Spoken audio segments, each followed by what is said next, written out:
All right, guys, welcome back to the channel. So absolutely delighted to be here with our club champion ambassador, Jim Furyk. Jim, we've just played 18 holes. Sure have.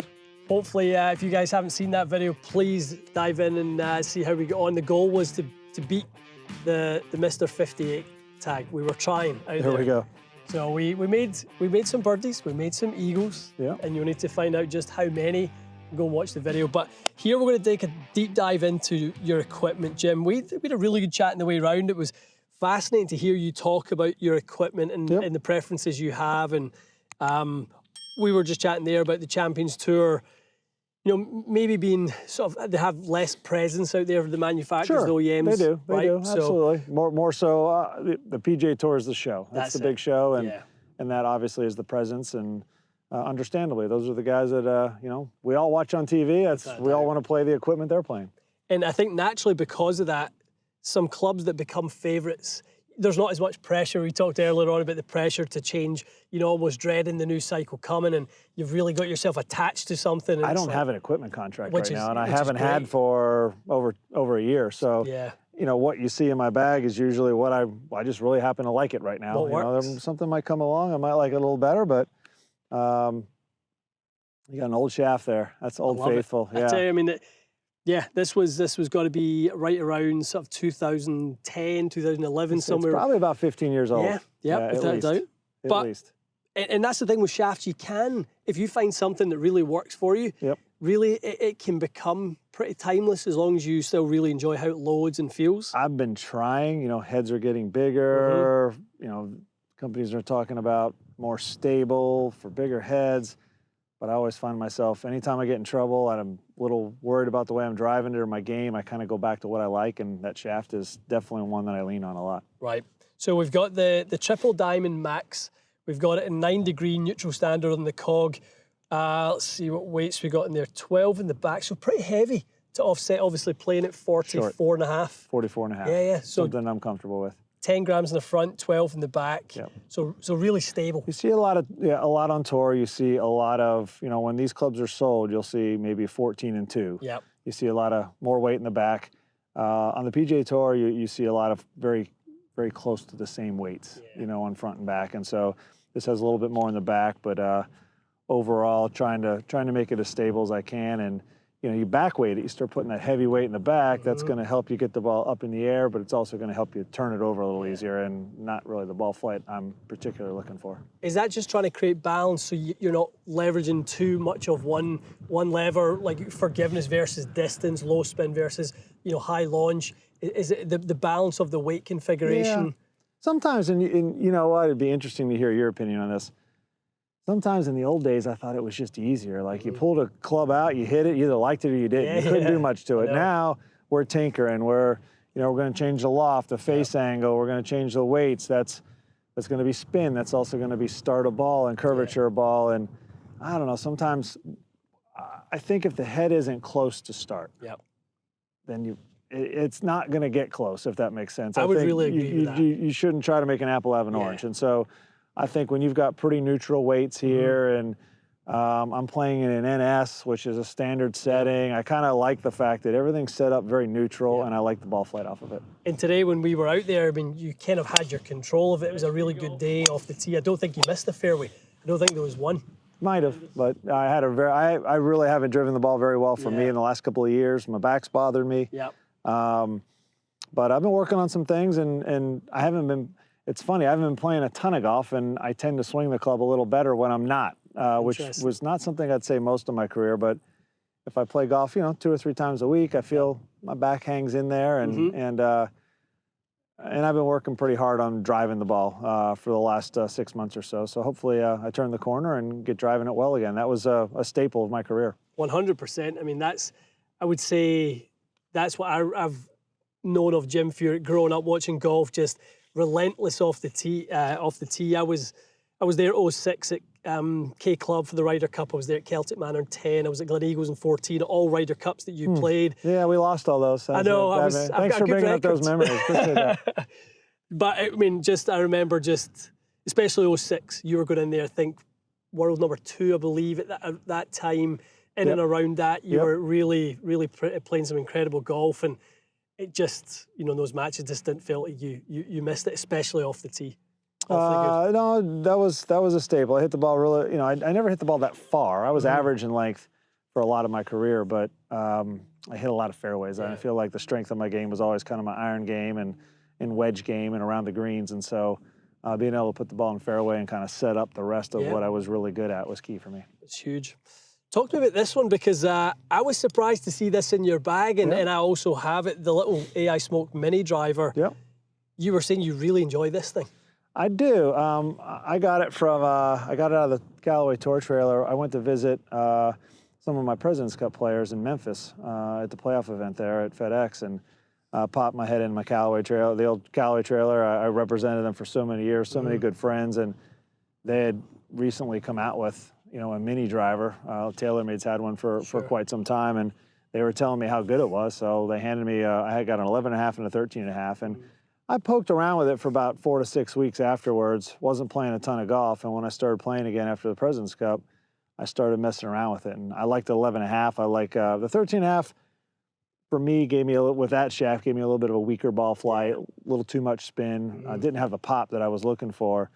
I really like this. Now, the weights, look at the weights on that one. This is definitely forward weighted, and I wrote it up here. So I've got 14 in the front, I've got 6 in the back.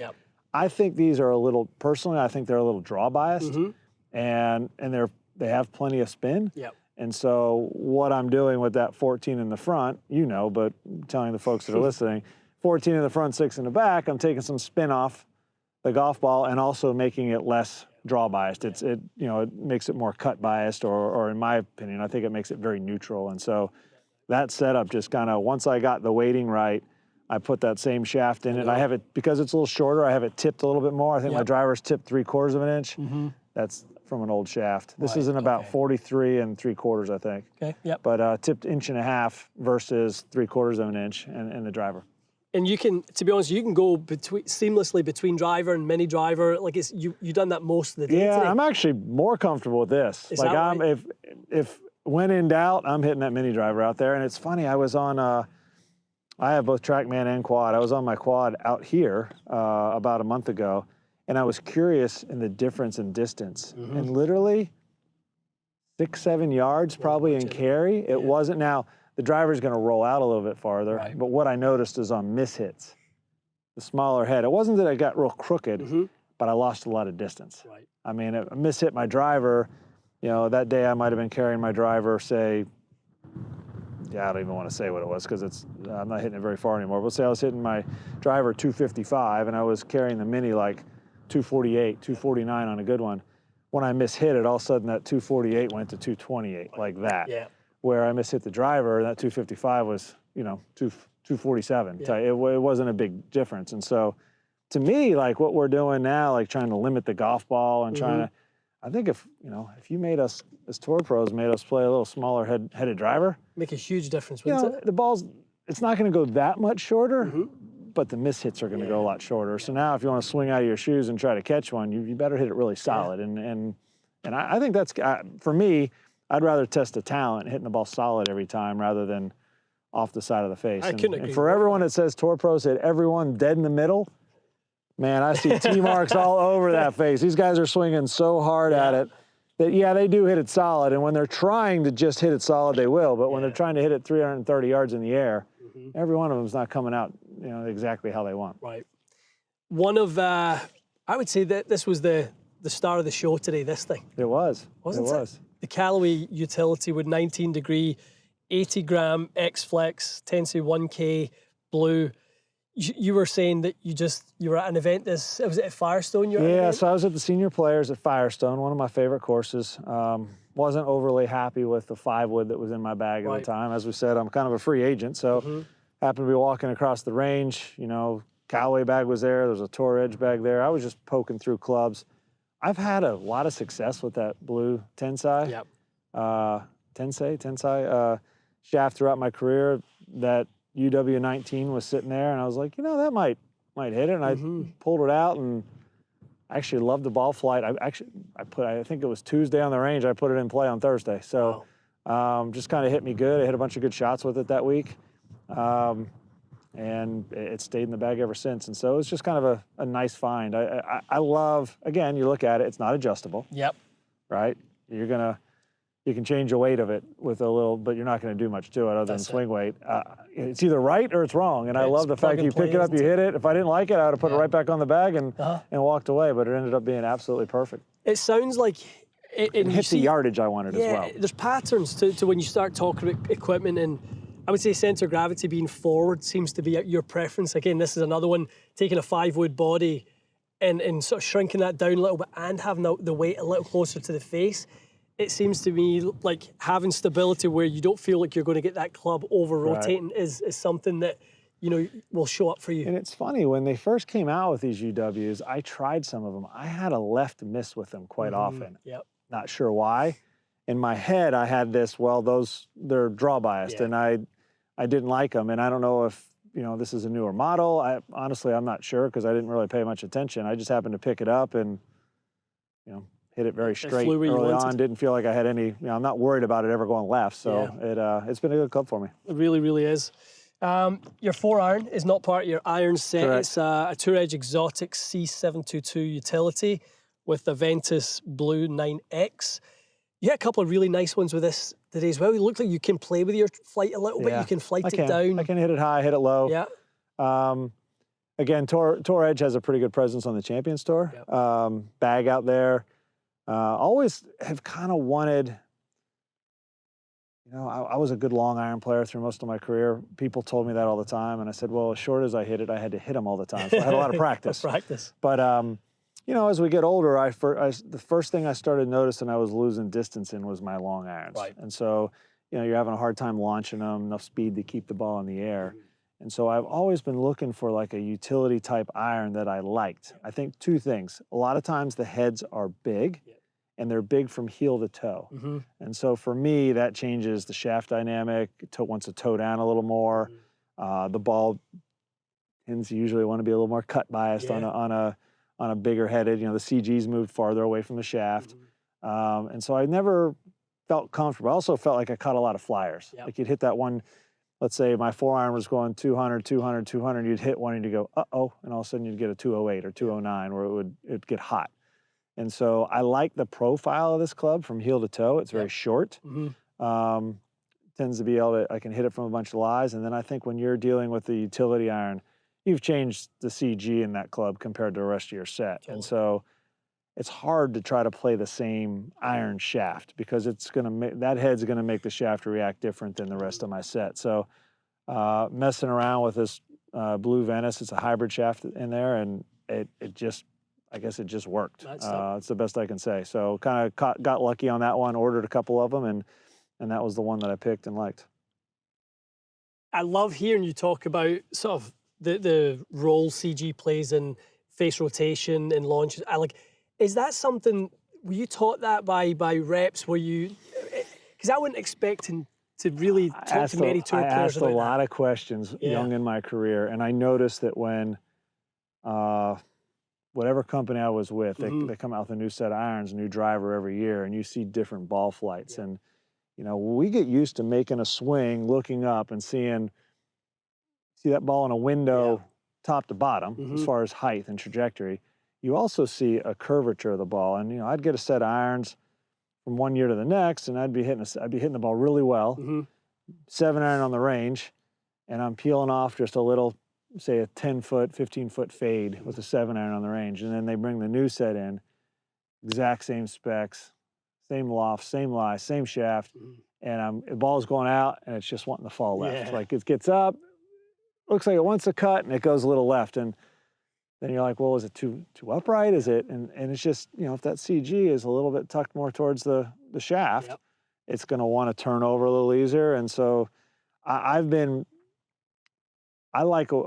saw me play today. I like to keep the ball kind of low to the ground. I'm a lower launch, higher spin kind of guy.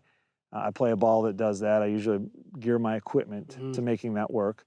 But I've really paid attention to heel-toe center of gravity throughout my career. And when I played like Furyk'S irons, I had a set of Hogan's I liked, and we talked about kind of making them very similar. And so they made me a set of irons that, I mean, the center of gravities were very similar to those Hogans, and not only that, they were machine milling them, so the CGs were perfect in these irons. And so one of my favorite set of irons I've ever had. I like, as somebody who lives and breathes this stuff that you're talking about right here, it can become frustrating at times to see equipment try to mitigate those types of things. Because I look at them like levers as a fitter. So if we move that x-axis in towards the heel and we give the player the ability to create rotation or move it further, whichever, you know, having the ability to have things that we can do to offset ball flight delivery, you know, I'm kind of, it makes me a little sad to see in a way that everything is all about trying to offset that. You know, we're trying to make it big and we're trying to go longer toe to heel, you know, reduce that rotation. Well, bigger, longer, faster, I know. more forgiving. Yeah, that's the way it's going to be. But I love hearing somebody talk about how they use that to their advantage, because I don't talk to people about that type of thing anymore. The game's changed. Yeah. I'm not saying it for better or for worse, but it's just changed. And it's always been a power-dominated game, but the equipment that is being made right now gives the athletes bigger, stronger, faster, without a doubt. But the equipment gives them the opportunity now to swing 110%, and you know, still have an opportunity. If you did that back in the 1960s, you know, a Bellata ball and a persimmon wood do not react the same. So, so it's just a different game now and a different sport, but it's still entertaining. Beautiful set of Callaway X Forged irons, the 2018 edition. Yep. We've got, I think it's 17 grooves in there conventionally. We've got 13 grooves on iron. So we've got extra grooves, slightly tighter groove pattern. Something that, again, was a preference of yours? So yeah, Callaway in a number of different sets. When I was representing their clubs, and I did for a long time in my career, had kind of two sets of grooves. You had the standard groove, or what they called the narrow groove. And so it's a little smaller groove. They're spaced a little closer together. And it's just something, I picked up a set that I really liked a long time ago from 2011, and then when it took all the way to 2018 to kind of get into a new set of irons. That was these. I've always played that narrow groove. I'm used to it. Throw that in the 18s and we'll go. And so I actually have two sets of I don't have any more sets of that club, but I do have two sets of the standard groove at home. And so I guess I'm going to have to give them a try. These are kind of starting to get worn out. I don't know. Maybe I'll come see you guys again and get fit. Get dialed in. We had, you all put me in a set of Muras I was playing for a little while that I liked with a steel fiber shaft. So. And you know, getting to the shaft, you're now in KB Tour. 110, which is more of a kind of weight preference. You offset a little bit that softness with hard step in it. Yeah, I played 110 for, oh man, since the late 90s. I had a 110 gram shaft. It just, like in a 4-iron, 5-iron, it's just not laboring. It felt good. And I'm usually a little heavy on the swing weight. I'm like a D4, you know, even D5 if I have to, but usually D4, a little heavy on the swing weight. But we talked about earlier, again, low ball flight, wanted to spin the ball more, wanted to get the ball maybe up in the air at times when I needed it to play the PGA Tour successfully. And everyone tried to put me into like a low kick shaft when I was young on tour. I was playing X1s when I got to the PGA Tour, pretty much like everyone else was either playing X1 or S4 back then. That was your two choices. And so I was playing X1s, trying to hit the ball a little higher. The S4s felt soft to me, felt unstable, even not that it is an unstable shaft, but I didn't like that tip flying around. But everyone was trying to put me in this low kick shaft, and I just didn't like the feel of it. And so I started playing an Apollo shaft. It's called the hump shaft. I remember I played those at Cobras. Loved that shaft. Lee Oyer? Lee Oyer was a great friend and made my equipment for about 5 years on tour. And then as those I ran out of those shafts eventually, somewhere around 08, 09, somewhere in that area. I started messing around with some other shafts, and Kim Braley, who started KBS, came up with the idea that he just gave me some clubs. It was definitely after 08 because I joined here in 08. I brought him out here on the range. He gave me 3 irons. He said, go hit them. Tell me which one you like the best. And I called him, and I said, he had a mark, like A, B, and C, whatever it was. I called him, said, I like this shaft the best. And he goes, great, I'll make you up a set. They'll be ready next week. And I said, well, what is it? He goes, and he wouldn't tell me for the longest time. Really? Like, it was a couple of weeks. And I saw him on tour, and I was like, Kim, I need to know. He's like, well, I'm afraid if I tell you, you won't like them anymore. And I said, I've already told you I like them. I don't care what they are. I don't have that. And he said, okay, I gave you a 110 Tour R, and I hard stepped it. I said, okay, great. And he goes, are you still okay with it? And I was like, yeah, I told you I like them. Like, I don't care what it says. So the ego's not getting in for the way me, of this, what I got was the hard step gave me the stiffer feel in this part of the shaft, but yet this was soft. And so that helped me launch the ball when I needed to, spin the ball, yet give me a little bit more of a rigid feel in the tip of the club, which is what I like. Into the wedges, you've got 50 and 56 from Titleist. Yeah, I've been 4 wedges since about 2003. Okay. So pitching wedge standard in the set. Yep. 50-08. So the low bounce gap wedge moved to 51. It's 50. Oh, it's 50? It's 50. Okay. And then we've got the 56. Which is 55. 55. Yeah. You hit a lot of shots with this today. I did. We had some wedges in, and this was really your sort of go-to. That's my go-to. Yep. And you've had your That's an all-purpose wedge. It's great from the fairway. I use it for most of my shots around the green, out of the rough. Yeah. I'll use the 59 when needed. It's more of a short grass around the greens, firm conditions. I have the 59 geared to not really be versatile. It's geared to really have one purpose and job. Short bunker shots. Okay. Tight lies and firm conditions. And the 56 is kind of geared to be kind of my catch-all on the end of it. So there's never really, I never get on a shot and go, well, should I play the 59 or the 55? It's, I mean, you see me and I'm walking up grabbing a club. I know exactly where I'm going before. That's a really good thing, isn't it? Not I to think that so. indecision. There's no indecision. There's no indecision. Talk to me about the offset. I didn't realize you had it on the 55 as well as the 50. It's on I the saw 50 it as early well. on. It's on the 50 as well. Yeah, I can see that. I've actually, I mean, I learned a lot about clubs from, probably started with Lee Hoyer, is where I started learning more about club making. And then Dean Tickle, guy that works for Callaway now, and he was with Hogan at one time, then Callaway, Strixon. I've kind of followed where Dean went. That's he taught me a lot about equipment. And he was the one when we were working on wedges, we realized that I love offsetting wedges. I like the way it looks. I like when I open the face, how it looks. I'm not staring at the hosel anymore. Yep. But more importantly, I like the way it flies. When you put offset on a golf club, for me, it brings my ball flight down.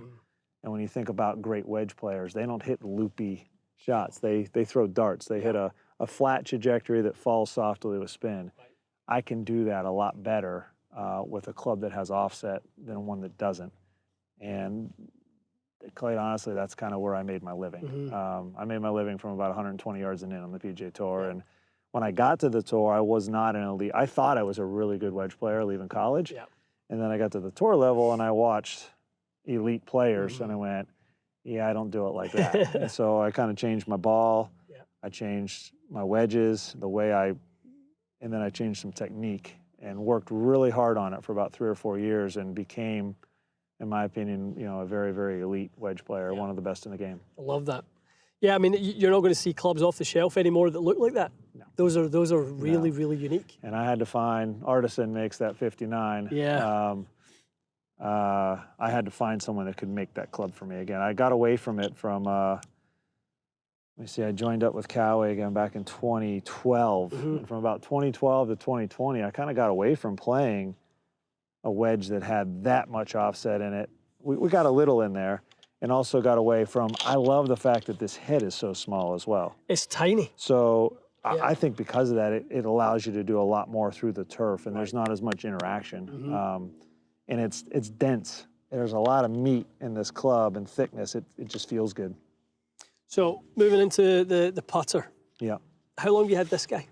I had 2 of them for about at least 15 years, I would say. I'd have to go back and look, but it's approximate. Odyssey Versa, the one wide. The first one I had, I bought. Did you? I was playing Bay Hill and was mad about the way I was putting, and I went in a golf store and bought one, which made it cracked up the Callaway rep at the time. And that one I bought, I think I shot 59 with. Wow. This was another one I had made not long after, and that one had the 58 in it. The alignment sort of or the aid of the sort of Versa technology, is it based that you aim it better than other putters? Is that what it's about for you? Yeah, we talked about it. Everyone has habits. Yeah. You know, good habits, bad habits. My bad habit with my putter early in my career is I like to I'd get in there aimed a little left. Right. And then I started overcompensating and aiming right. But my natural tendency is to put the putter down and it wants to toe in a little bit. And that's in my hands. It's just where if the grip's on dead square, I want to toe it in. I thought the Versa helped me. Just the contrast in a lot of lines helped me. This one does have a red line. The original one did not. Okay. I don't even see that red line anymore. Is I that don't even right? look at it. You're just looking up in this top rail yeah. And honestly, it'll line up a lot with my body and my feet and my eyes, looking at, like, I'm trying to draw my start line out in front of me, and I try to square up to that, and then my hands on the putter tells me if that face is square or not. Right. So I work really hard on that, and you know, there's a couple interesting things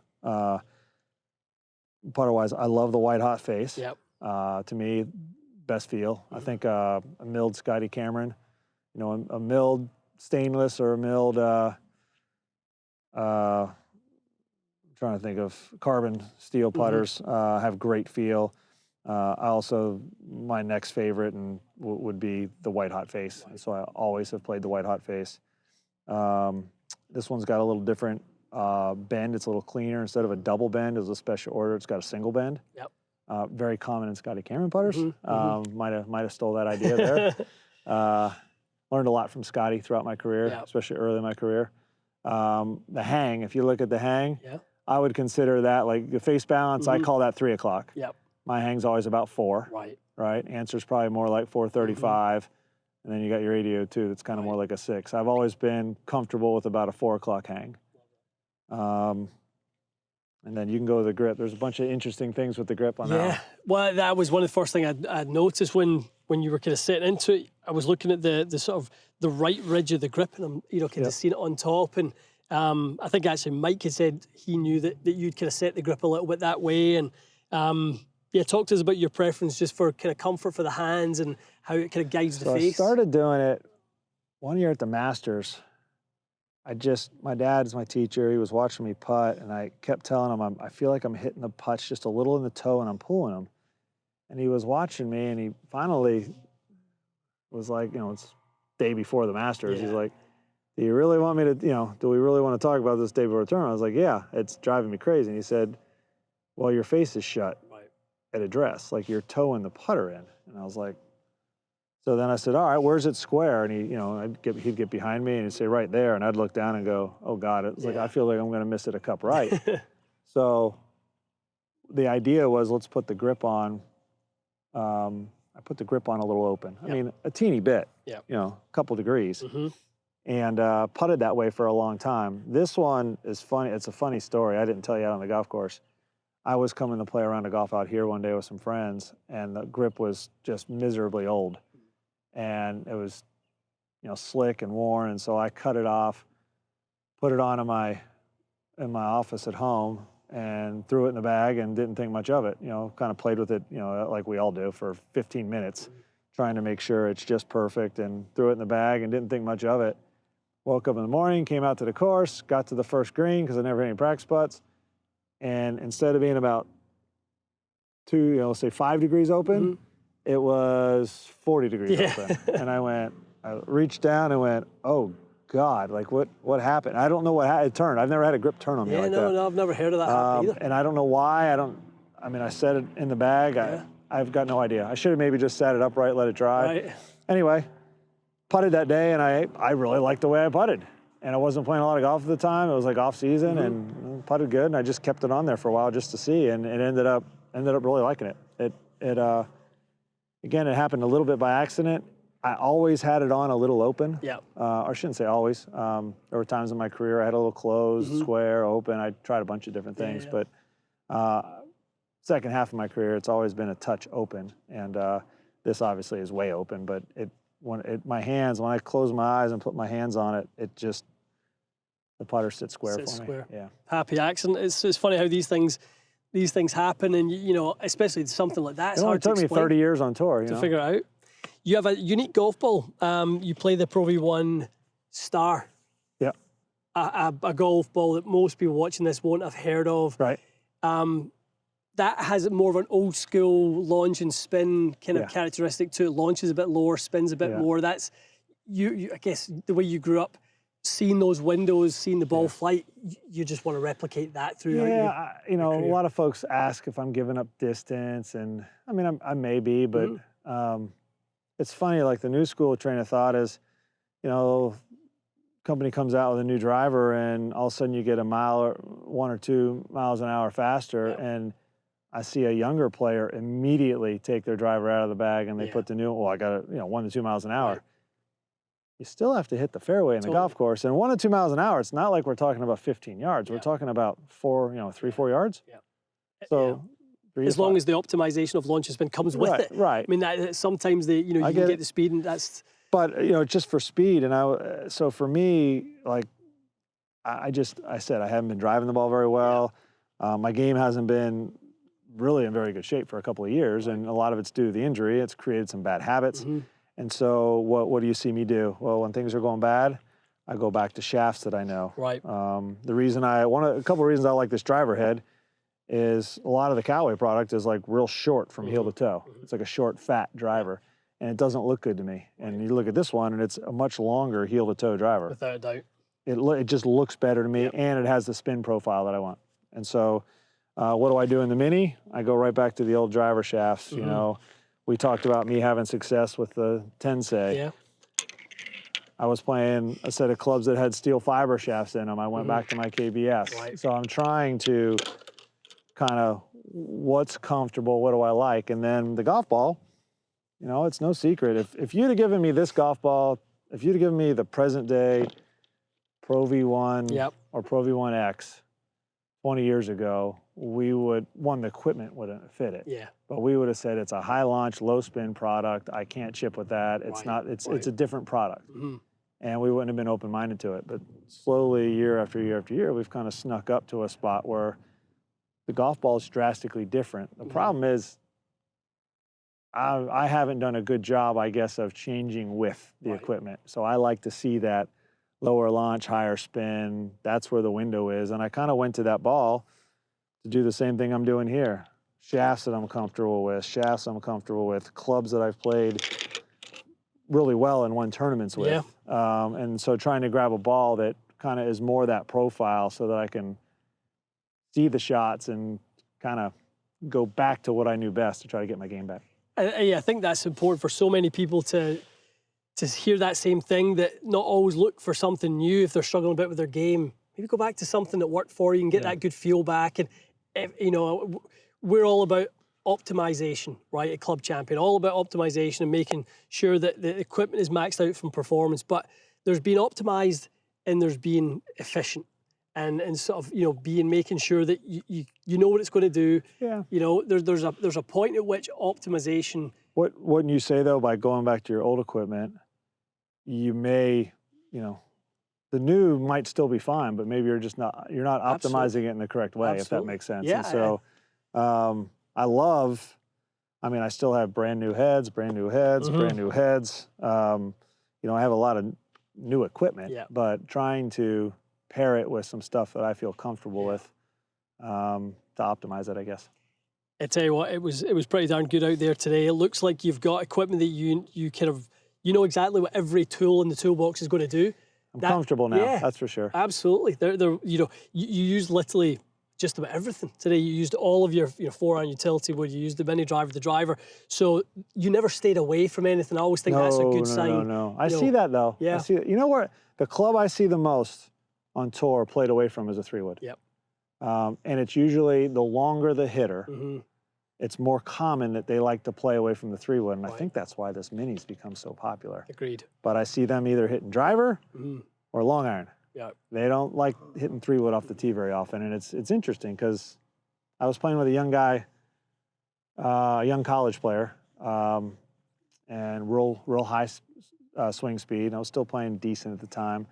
And he hit his 2-iron about the same distance as my driver. Yep. And we were on a golf course that was very limiting for him with driver. Right. So when we get to a par 5, I hit driver 3-wood. Yeah. You know, pin high left of the green. He hit driver 9-iron because he cut the corner, hit it 3 feet, made eagle. Problem was, he only got to hit that driver about 6 times, 7 times during the day, and then he had to hit 2-iron 7 times to the same exact spot I hit driver. And man, just having a club in the middle where he could gain that 30 yards without, because there was a lot of holes where he could have hit it farther than me, and gained a huge advantage. He was giving up his advantage and his length. And so having that club in the middle is important. That he's playing your game at that point. Yes. You know, that's that's huge. Well, Jim, we've had an absolute tremendous day out here with you. Thank you for hosting us. No, absolutely. At your home club. Hope you enjoyed it. We absolutely loved it. Absolute pleasure to be down here, guys. Diving into you know a golfer like Jim Furyk's bag is like a walk down, you know, memory lane, and from a golf equipment perspective, technology perspective. You're going to hear things there that I think, you know, you should probably be, especially the golf equipment and aficionados, the golf nerds. There's some real good nuggets in there for you guys to take away, and I always think, arm yourself with that information when it comes to your bag. You're the mayor of your own town when it comes to your golf game. You obviously want to work with fitters, work with golf coaches, but at the end of the day, you're the one that's stuck using them. So make sure you understand them. And I think there's one thing for sure, you know exactly what's going on with your equipment, which is great to hear. Right now I do. Thanks. Excellent. All right, guys, hope you enjoyed this. Stay tuned for more. We'll see you again soon.